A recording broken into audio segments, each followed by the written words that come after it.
Okay, so today we're going to look at more long-term debt. So we've done the short-term debt with payroll and paying off a note, monthly payments.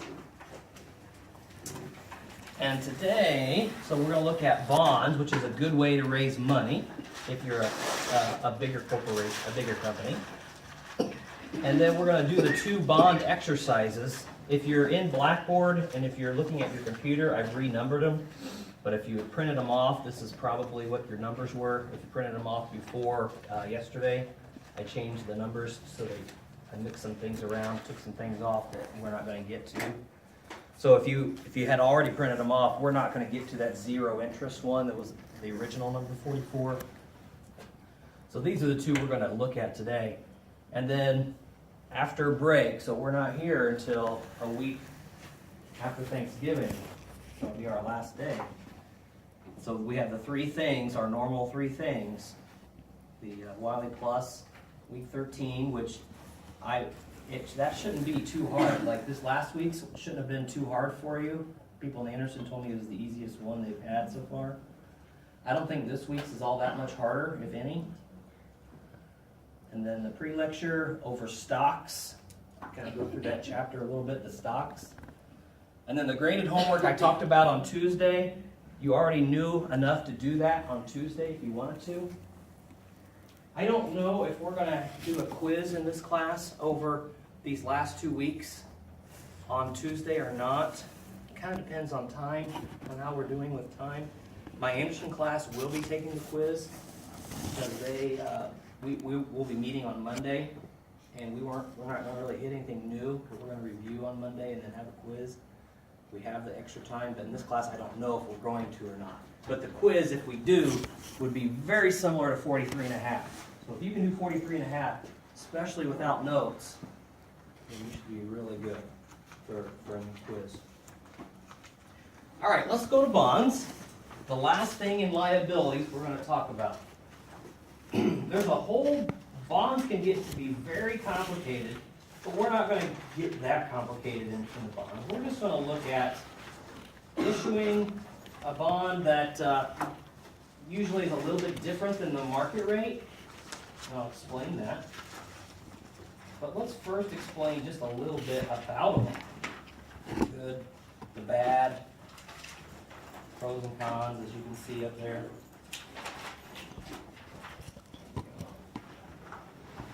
All right. Pros. Okay, one of the things, a good thing about issuing a bond is it's a way to raise big money. And so you're more than just going to a bank and getting $20,000 or something. This is a way to raise big money, maybe $500,000 or something. And that's going to be the case for this week and next, and when we come back. This week and next week, it's going to be talking about kind of like raising money. This week we're going to issue debt as an option. When we come back from break, we'll be selling stock, selling our own stock as if we were a corporation, and issuing stock. Both are ways to raise money, big money. Bonds, you're not going to be able to do this if you're a small-time store. That's just not going to be in your future. And you'll see why in a minute when I go through some of the requirements. A big pro about raising money through debt compared to stock is you retain ownership.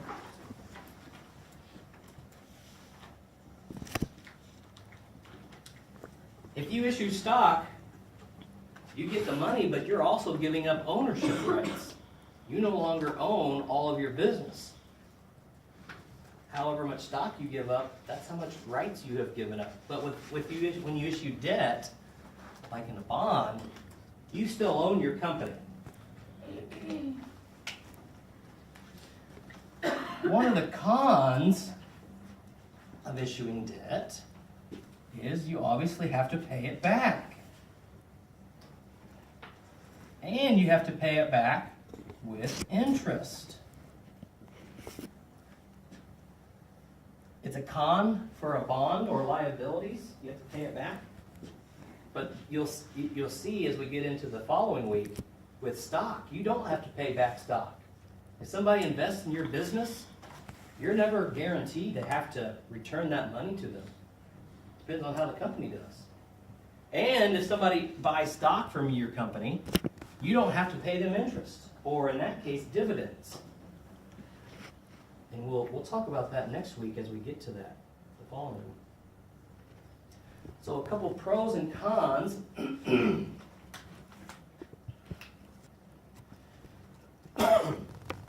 Let's talk about the process of what it takes to get a bond. First thing, the big thing that you have to be able to do is you have to get SEC approval. What's SEC stand for? Does anybody know? For business class, maybe? From finance class? Exchange Commission? Yeah, Securities and Exchange Commission. Securities are things like stock or bonds. They govern, they're part of the government, kind of like the IRS, a branch of the government. But if you are going to have something with your business big time, you got to have SEC approval. And they're out there to make sure to protect investors. Like if you were to go buy some stock, they're out there to make sure everything's legit before you spend your money and purchase some stock or a bond. You never want to be in trouble with the SEC, just like with the IRS. They're big time. If you're going to get SEC approval, you're going to have an audit completed. And audits are no small thing. If you have a full-blown audit, that could be a long process.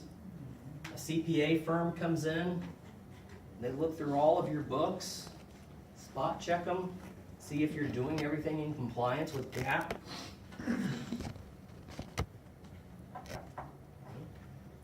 They're going to look at all of your past financials, but they're also going to take a look at your future guesses. What do you think your company's going to be like in the next year? So, and those are called your prospectus. Prospectus. It's hard to say. Your prospectus financial statements. All of your financial statements generally are in the past. They've already happened.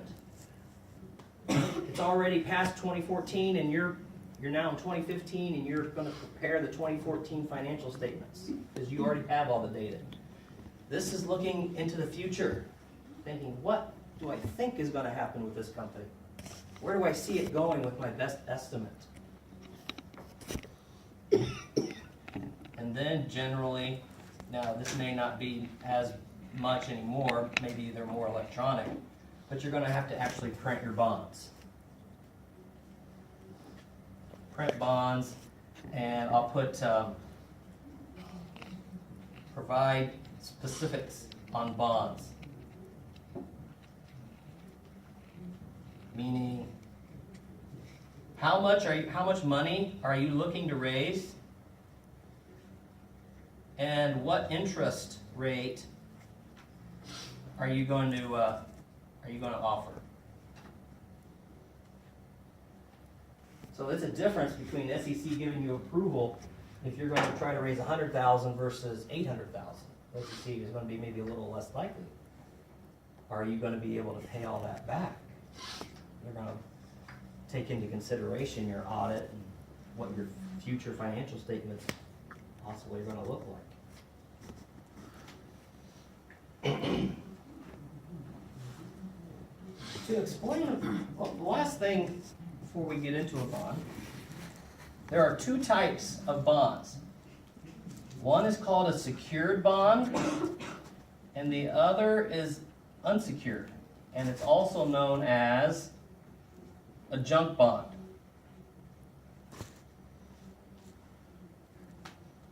Secured bonds is backed by collateral. Some kind of asset that the company owns already. And if the company doesn't pay you back on your bond that you have, then you get that asset, whatever it is. A mortgage is the same way. If you don't pay the bank back on your mortgage, they take your house. A car loan would be the same as well. They're going to take your car. Your car is the collateral.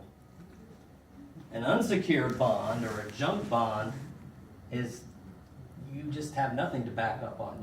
The faith in the company that they will pay you back is basically all you have. You're an unsecured creditor. So if they do go bankrupt and it goes through bankruptcy court, then you're going to get maybe a percentage of your money back, maybe a quarter on the dollar, or whatever it turns out to be. You're going to have to share with all the other creditors whatever the company has left after they liquidate. Let's look at number, if you're in Blackboard, it's number 44. If you printed it out before yesterday, it's 45 and a half. And it looks like this. Lecture example bonds.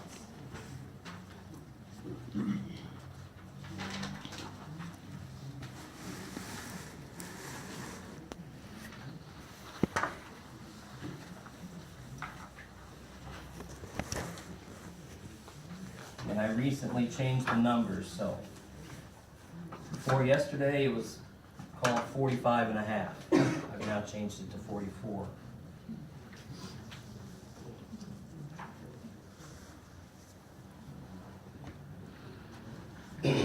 Couple things that we're going to make sure we understand when we're looking at this type of bond issuance. So a company is looking to raise money, and if I was doing a problem like this, instead of kind of looking at it and it's kind of hard for me to understand, I like to look at one picture. I'm more of a visual. I like to see one picture and get all my information in that. So I make myself a pretend bond out to the side. And I note that the bond is worth $1,000. I note that the bond has a market rate. These are all the same terms, kind of like dividends and drawings. They mean the same thing. If the book or me or Wiley Plus says one of these three, they all mean the same. This is what the outside world, the going rate is. And I like to put this on the outside just because it's not part of the bond. It's what the outside world is, the market rate. For something very similar, at this exact point in time, the market is paying out 8%. You can go and get an 8% return.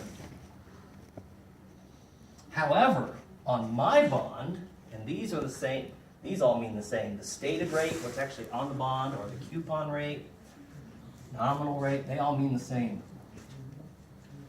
It's how much I'm going to be paying on these bonds.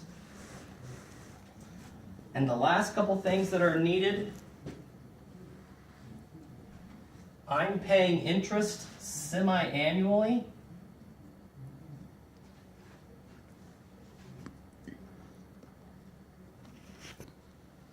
And I'm paying interest semi-annually for 5 years. Now, this is a good snapshot of what my bond's looking like and what the outside market, where the outside market is.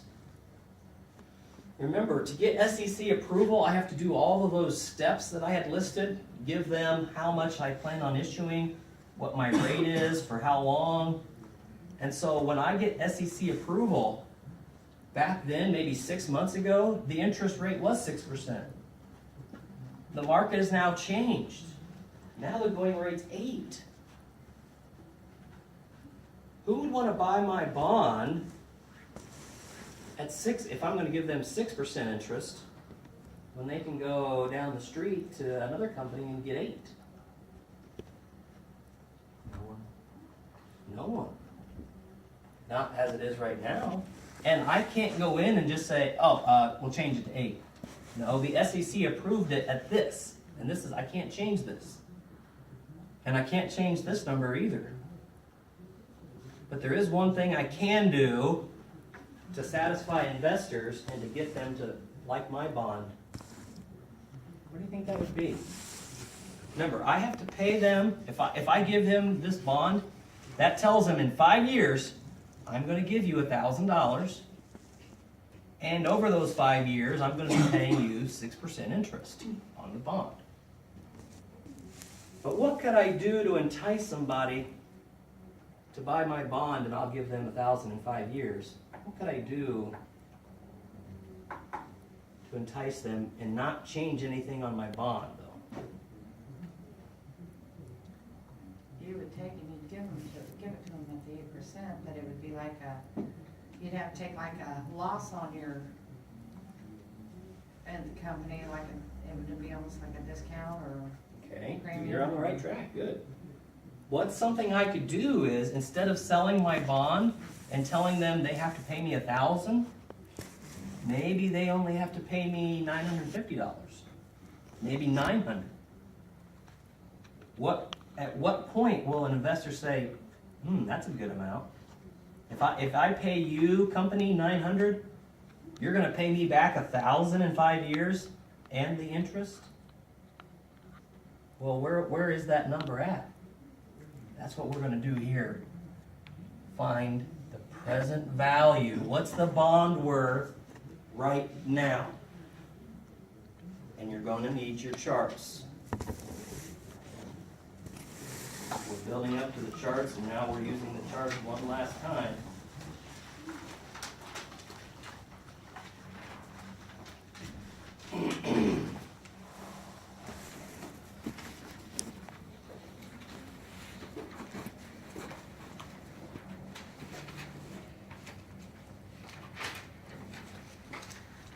Two things happening with this bond. I can't just tell you what the value of my bond is by looking at it. I've got to do two things. One, in 5 years, I'm paying my people $1,000, my investors. So the first thing I need to do is find the present value of that lump sum. And the lump sum in this case is the $1,000. So my we got to figure out what's the present value of this 1,000. How many interest payments are there going to be? 10. 10, good. 5 years, interest payments twice a year. What's my interest rate per payment? And whenever we do whenever you look at your I value, we're always going to look at the market. We want to know, what is this bond worth in today's market? I know what it's worth on my bond. I want to know what's the bond worth at this rate compared to 8% rate. So my interest rate, now don't get confused here, it's not going to be 8 though. 8's the annual interest. What's the semi-annual interest? 4. 4, right. The interest per how many times you have, what's your interest rate divided by how many times are you paying that in a year? So 8 over 2. So I'm going to do 1,000 times, using my present value of $1 chart. What's 1,000 worth? What's in 5 years? What's 1,000 worth right now? N is 10. I is 4.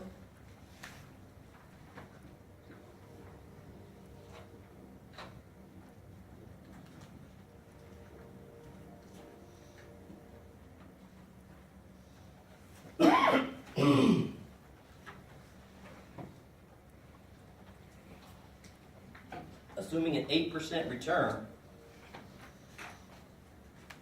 $1,000 in 5 years is worth $676 right now. So you could invest your money at over 5 years at 8%. That's what it would do. The second thing we have to do is find the present value of our interest payments. Key word here is your payments.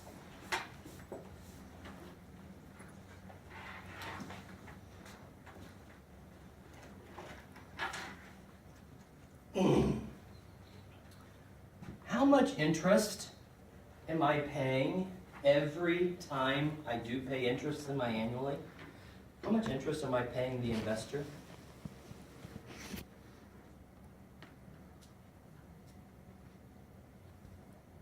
And? Is it 4? No, how much money? Oh, sorry. How much actual cash am I paying the investor each time I pay them?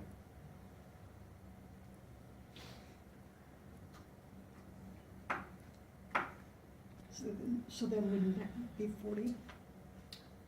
It's, well, 40 would be a good guess, but that's not quite it. I'm gonna expect you guys to get it. I'm not gonna say it. It's not that hard.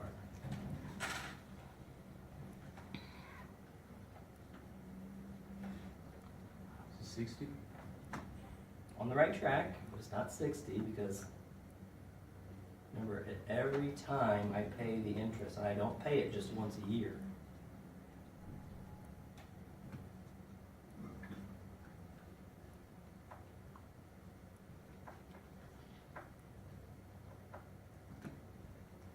I wanna say it'd be half of the 676, wouldn't it? No. Oh, That's not the interest by any means. right. That's just the present, no.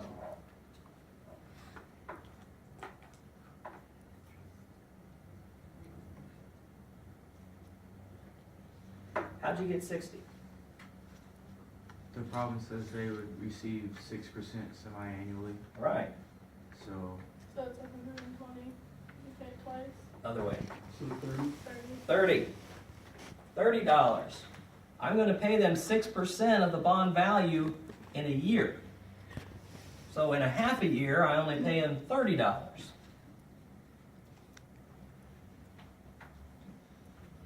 I want to find the present value. Remember going back to my Best Buy deal where I said that it was $40 for the next 18 months? And I want to know, instead of paying $40 for 18 months, how much is all of those payments worth right now?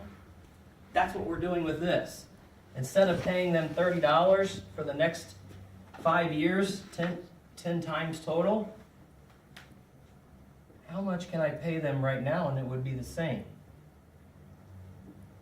Same in, same I. We don't change this. We want to know market rate. I want to find the value of these payments over 10 payments, twice a year for 5 years, at the market rate. So I go to my other chart.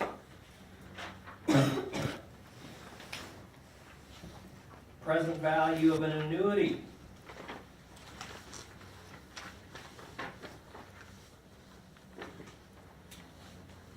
Ten periods at 4%. 8.111.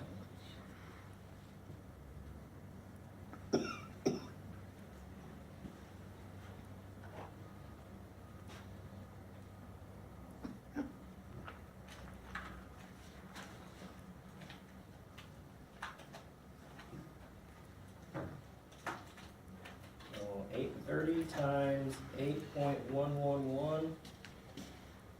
$243.33.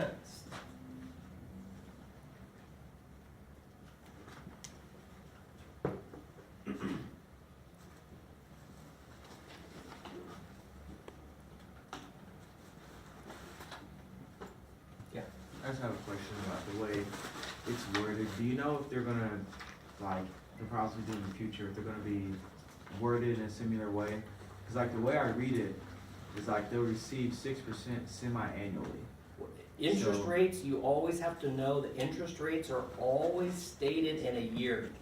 So no matter which you said before, I just wanted to make sure, like, if we're looking at it, this says semi-annually, no matter what that percent is, you're gonna divide it by how many times it says they receive it. Mm-hmm.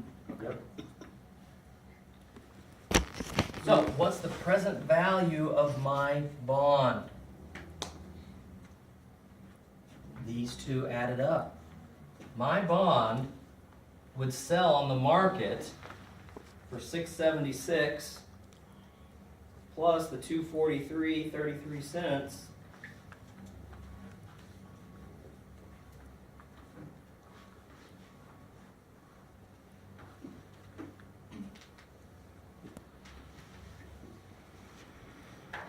I'm going to have to issue my bond at a discount.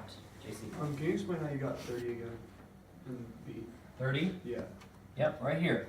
It's the only time that I use the stated rate. And I only use half of it because it's a half of the year. 6% is the whole year. 1,000 times 3% Okay. is $30. My payments are 30. That's the only time I use that 6% number. Or in this case, half of it.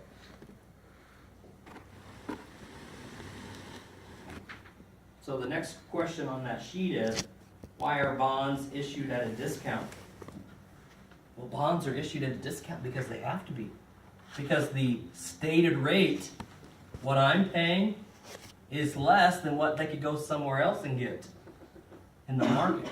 So if the stated rate is less than the market rate, you're going to have to sell your bond at a discount.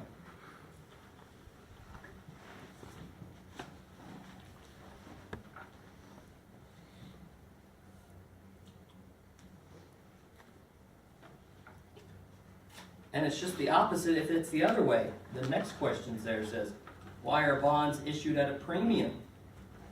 Well, this number could be more than 1,000 if these numbers were maybe flipped. If my rate was 8, but the market has since declined since I got approval for my bond, and the market's at 6, everybody in the world wants my bond. It pays more than anywhere else you can go. So to take advantage of that, because I'm paying a higher rate, I'm going to get more up front.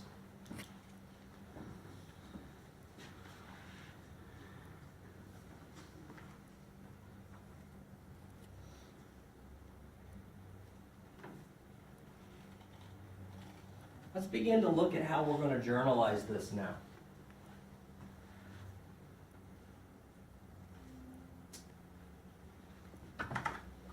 While we're doing it, we'll be able to answer the other question about amortizing.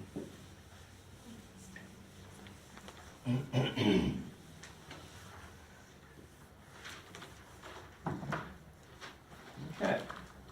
January 1, if yours only has 2 dates like mine, it's not the updated version, then make sure you add a June 30th date. Maybe mark out the December and put December further down.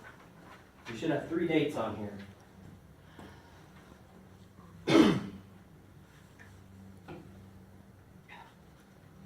January 1, when I issue my bond, what's the company getting? That's our debit question. Company gets what when I issue the bond? Cash. Yep, cash. How much cash? 1,000. Or no, if you go by the, it'd be 1930. Yeah, we're not getting 1,000. My customers aren't going to buy my bond for $1,000 and be paid back 1,000. No, they're only going to offer to pay me $919.33. Why did I get the cash? What's my credit?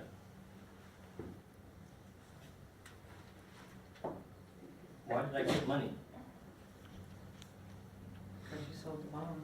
Okay, so what do we call that? Bonds payable. Bonds payable. And how much am I going to, skip a line, how much am I going to pay back my bonds, on my bonds?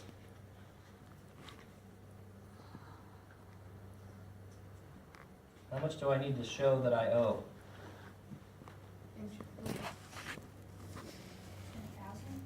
1,000, yep. I have to pay him back what it says on the bond. It says 1,000. So now we're gonna have a new account called discount on bond payable.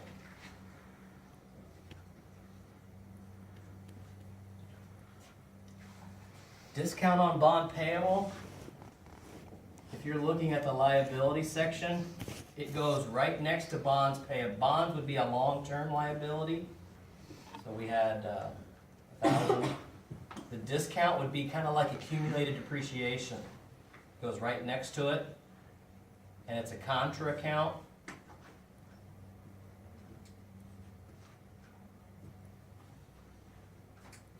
I think it'll help you to begin to think of this. Think of discount on bonds payable. Think of this as like hidden interest. And eventually, we're going to unhide that interest. We're going to make it full-blown interest, regular interest, instead of hidden interest. Because that's kind of what it is. If I only get in 919, but I have to pay back 1,000 in 5 years, well, if I didn't do anything special, I would have to say, oh, we had an interest expense in that 5th year of $80. And that would be a big deal on my books. All of a sudden, I have an interest expense of 80 when prior to that it's just been low numbers. I have another $80 right there in the last year.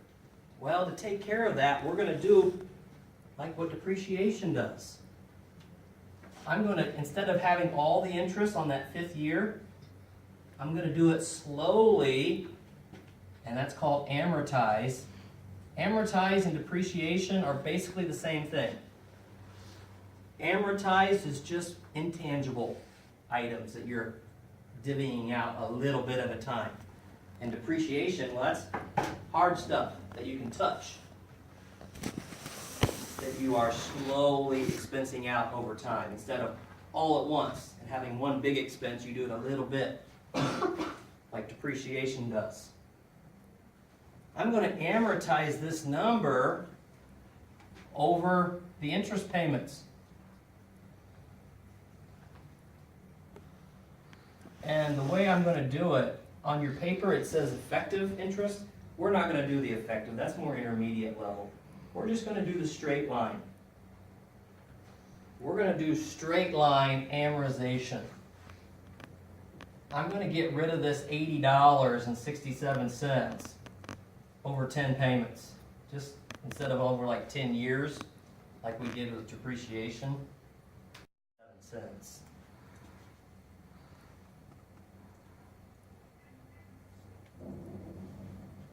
Now let's see how this works on our journal then.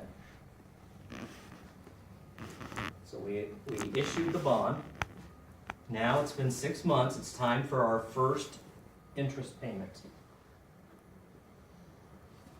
What do you think the debit here would be if you are going to have to issue an interest payment?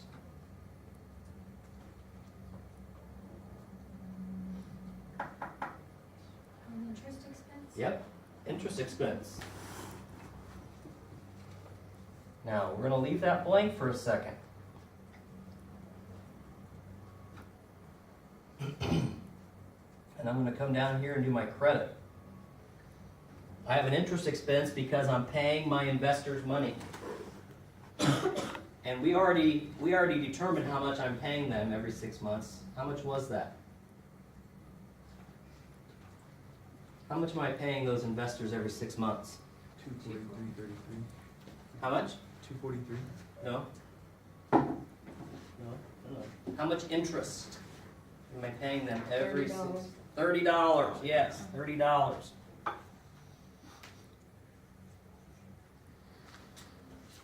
Now, my interest expense, I'm gonna put expense.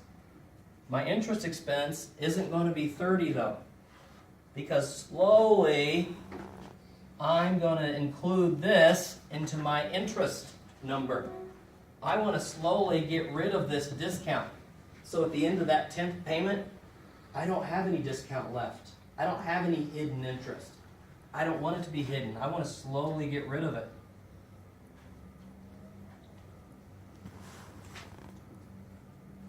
So I'm going to get rid of 1/10 of it, slow over time, $8.07 of hidden interest is now not hidden anymore.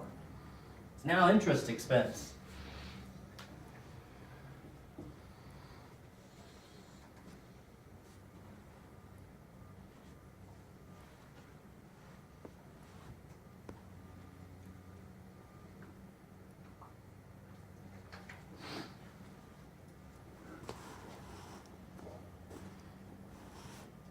Since this is the straight line method, my amount coming off my hidden interest is going to be the same every time.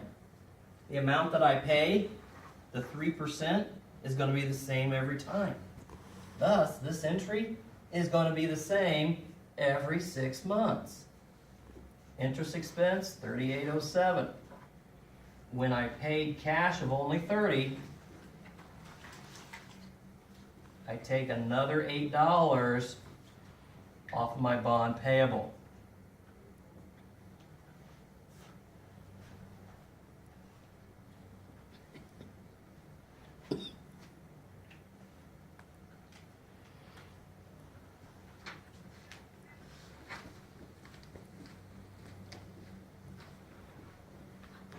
All right, let's see how well you really got this. And look at 45.75 or number 45 if you're looking at the updated Blackboard sheets. And then I will put up the answer for the first one in about 5 to 7 minutes.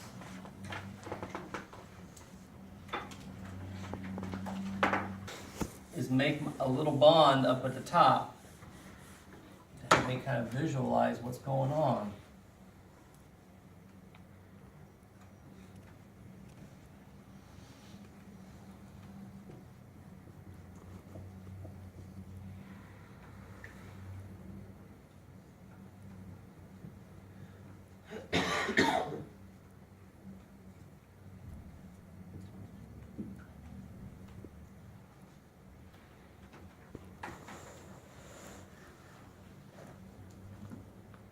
Before you can do that first entry, you're going to have to figure out what is the bond going to sell for.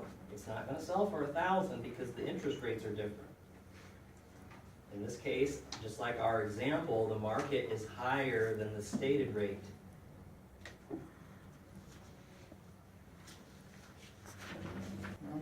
$922.88. No? 920.60. No?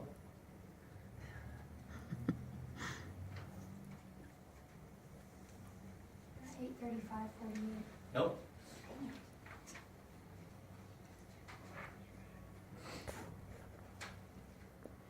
$875.48. I knew you'd do it. Yeah, I had the wrong number. I looked at the 4 instead of 5. $875, yes. Okay, so we have 20 periods. That's where I messed up. Did you look at the wrong number too? Yeah. Yeah. 10-year bond, so semi-annual is 20 periods. We look at the interest rate. Half of that would be, half of the market is 5.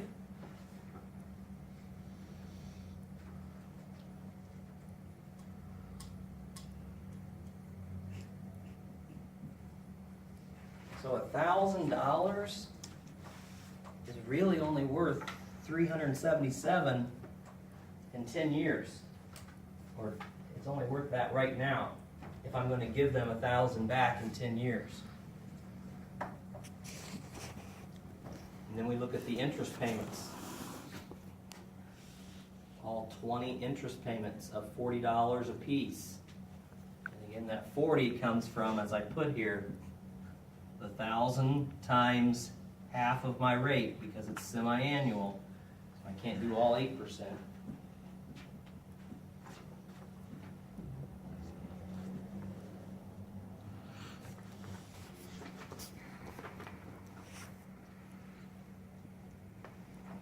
once you have the 875, the rest of it should go easier. That's the harder part, of course.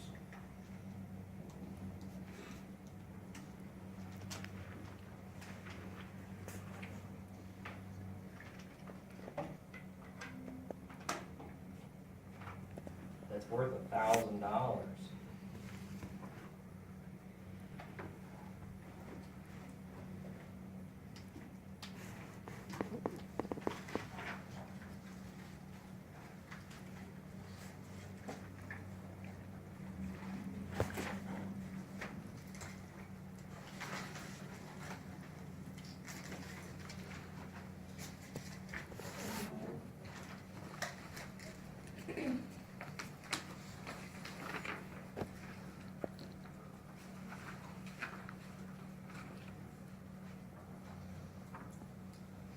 So even though you're paying $40 of interest, what's your interest expense going to be every 6 months?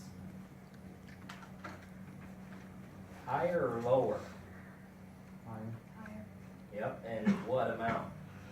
623.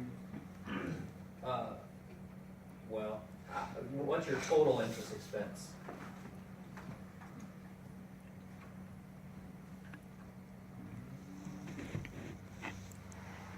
The 4623. Yeah, 4623, right. That's what I said. Oh, I thought you said 623. No, 4623. Oh, I didn't hear you say 40.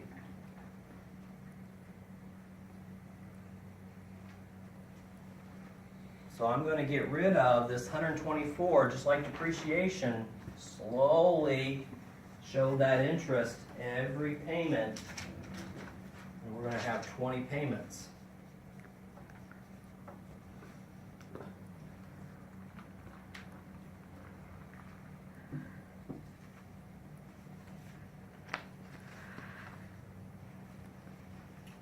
And the following years, or the following December, it's going to be exact same.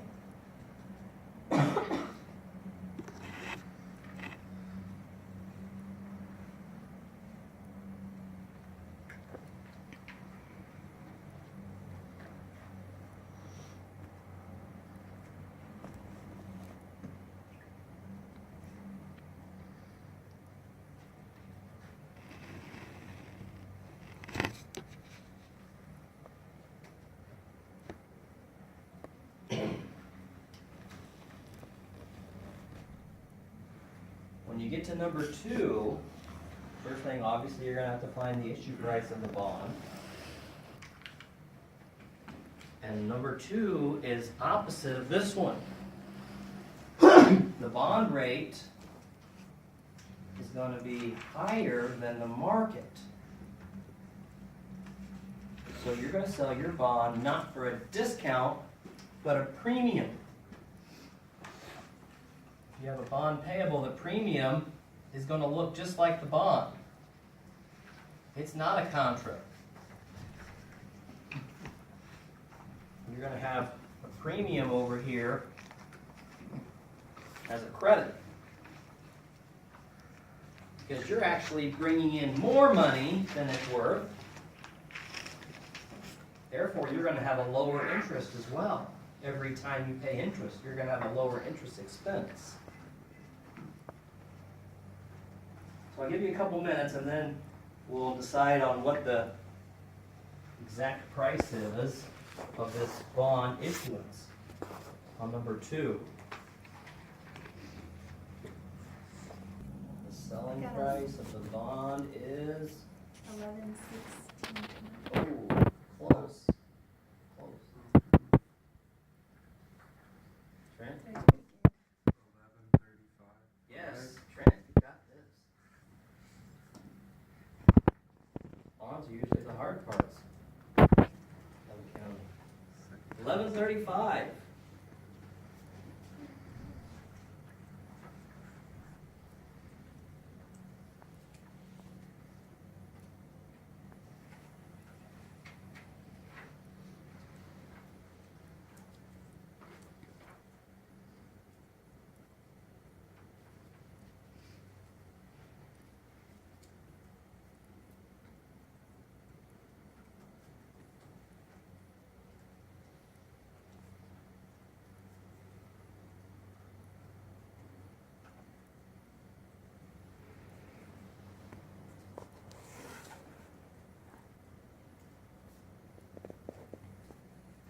So you have a credit here of this premium.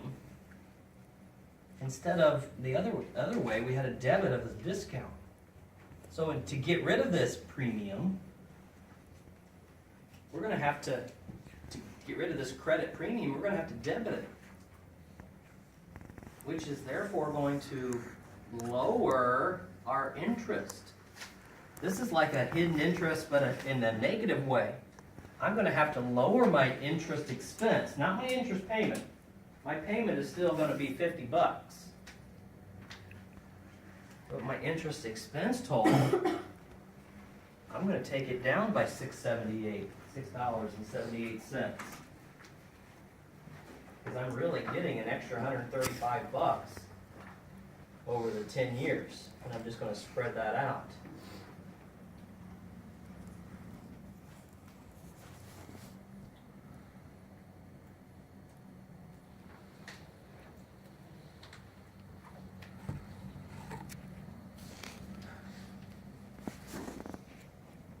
You know these two, this one is just kind of the fill-in, just like it was on the discount one. This amount I'm getting rid of interest, I'm kind of reducing my interest expense, but I'm still paying 50. So what's left is the expense amount.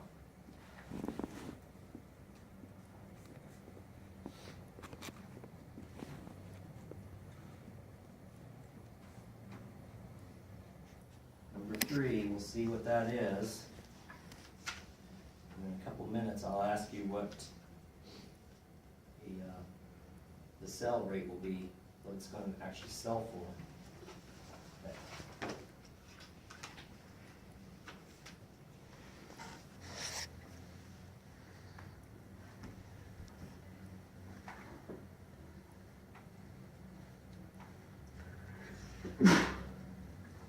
$92,552. Very good. Yes, 93,552.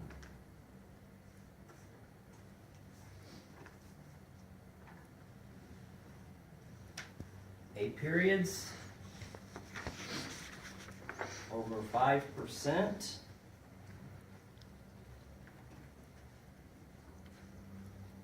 The bond will pay $4,000